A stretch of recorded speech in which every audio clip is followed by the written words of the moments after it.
Assalamualaikum warahmatullahi wabarakatuh. Kami dari kumpulan 1 akan menjelaskan tentang pembelajaran tingkatan 2 bab 3 subtopik 3.1 iaitu kelas makanan. Baiklah, seperti yang kita tahu, kelas makanan ini terbahagi kepada 7 iaitu vitamin, karbohidrat, protein, lemak, mineral, pelawas dan air. Baiklah, saya menyebut rakan saya untuk menjelaskannya lebih terperinci. Kelas makanan yang pertama ialah vitamin. Vitamin ialah sebahagian organik yang tidak membekalkan tenaga, tetapi diperlukan oleh badan untuk mengekalkan kesihatan. Vitamin ini juga dikelaskan kepada dua, iaitu vitamin larut air dan juga vitamin larut lemak. Saya akan menerangkan jenis, sumber dan kepentingan vitamin. Vitamin yang pertama ialah vitamin A. Sumber-sumbernya ialah kuning telur, yeast dan minyak ikan. Kepentingan minyak ikan ialah membantu penglihatan pada waktu malam dan memelihara kulit. Kesan kekurangan pula raba malam dan juga penyakit kulit. Vitamin yang kedua ialah vitamin B. Sumber-sumber vitamin B ialah yeast, hati dan juga telur. Kepentingan vitamin B ialah melancarkan fungsi sistem saraf dan pembentukan sel darah merah. Kesan-kesan kekurangan vitamin B ialah beriberi ataupun anemia. Vitamin yang ketiga ialah vitamin C. Sumber-sumbernya ialah buah-buahan dan sayur-sayuran. Kepentingannya ialah melawan jangkitan penyakit dan juga kesihatan gusi dan gigi. Kesan kekurangan vitamin ini pula dapat menyebabkan scurvy. Itu sahaja daripada saya. Terima kasih saya menyerahkan kepada kawan saya yang akan menerangkan. Baiklah, seterusnya ialah karbohidrat. Karbohidrat ialah sejenis sebahagian organik yang mengandungi unsur karbon, hidrogen dan oksigen. Seperti yang kita tahu, karbohidrat ialah makanan ruji bagi manusia kerana karbohidrat membekalkan tenaga yang banyak. Contoh bagi karbohidrat ialah kanji, glikogen dan selulosa. Kanji merupakan makanan simpanan bagi tumbuhan, manakala glikogen ialah makanan simpanan bagi haiwan. Selulosa pula ialah karbohidrat yang membentuk unsur tumbuhan. Sumber bagi karbohidrat pula ialah pisang, nasi, roti, kentang, madu dan gula.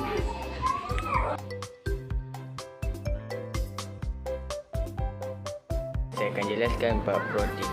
Protein ialah bahan makanan yang mengandungi unsur karbon, hidrogen, oksigen dan nitrogen. Protein yang kita makan akan dicerna kepada unit asasnya iaitu asid amino. Protein diperlukan untuk pertumbuhan dan pembaikan tisu-tisu badan yang rosak serta pergantian sel-sel yang telah mati. Selain itu, protein juga digunakan untuk mensintesis enzim, hormon dan antibodi. Contoh-contoh protein ialah ayam, makanan laut, kacang, daging dan telur. Dan nutrisi yang seterusnya ialah lemak. Seperti karbohidrat, lemak juga mengandungi unsur karbon, hidrogen dan oksigen. Lemak terbentuk daripada gliserol dan asid lemak. Lemak merupakan satu sumber dan simpanan tenaga yang tinggi. Setiap gram lemak membekalkan 2 kali ganda jumlah tenaga yang dibekalkan oleh karbohidrat. Lemak mengandungi organ badan, melindungi organ badan seperti jantung dan ginjal. Selain itu, lemak bertindak sebagai pengangkut bagi vitamin A, D, E dan K. Lemak yang berlebihan dalam badan disimpan di bawah kulit sebagai penebat haba untuk mengawal suhu badan. Cara makanan yang berlemak ialah mentega, minyak kelapa sawit dan kacang tanah.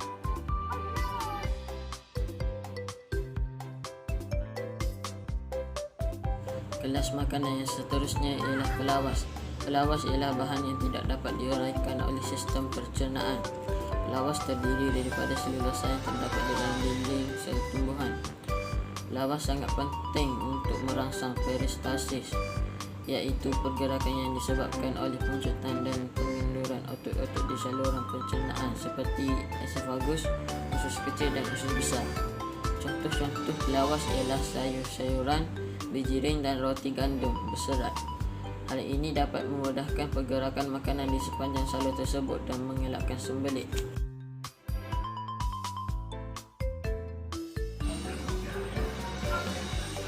Seterusnya ialah mineral. Mineral merupakan bahan bukan organik yang diperlukan oleh badan. Mineral tidak boleh membekalkan tenaga, namun masih diperlukan dalam kuantiti yang kecil untuk mengawal atau proses-proses badan bagi mengekalkan kesihatan. Saya akan menjelaskan jenis, sumber, kepentingan dan kesan kekurangan mineral. Mineral kalsium. Sumber kalsium ialah susu, ikan bilis, udang, sayur-sayuran hijau. Kepentingan mineral kalsium ialah membantu pembekuan darah, menguatkan tulang dan gigi. Kesan kekurangan riket, osteoporosis. Mineral kedua ialah nutrien. Sumber nutrien ialah garam, daging, telur. Kepentingan nutrien ialah memelihara fungsi sistem saraf, manakala kesan kekurangan ia ialah kegejangan otot. Mineral ketiga ialah besi. Sumber hati, daging. Kepentingan besi ialah membina hemoglobin dalam darah. Kesan kekurangan anemia.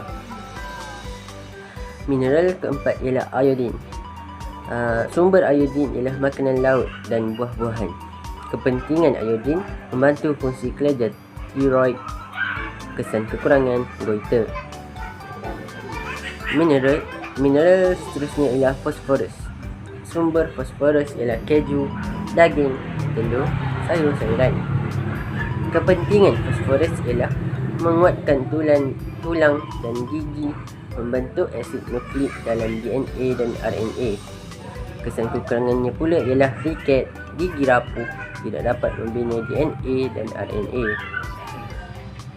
Mineral yang terakhir ialah kalium.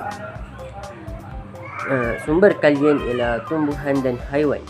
Kepentingan kalium ialah membantu pengecutan otot, memelihara fungsi saraf. Kesan kekurangan pula ialah lumpuh dan kekejangan otot. Seterusnya saya serahkan kepada penyampai seterusnya.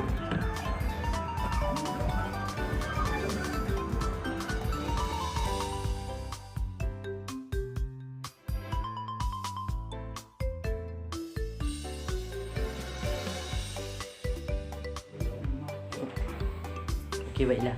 Kita beralih kepada kelas makanan terakhir. Kelas makanan terakhir ialah air. Rakan-rakan tahu kan, air mengandungi unsur hidrogen dan oksigen. Air bertindak sebagai pelarut bahan kimia dan media menghantarkan nutrien dan oksigen ke dalam sel.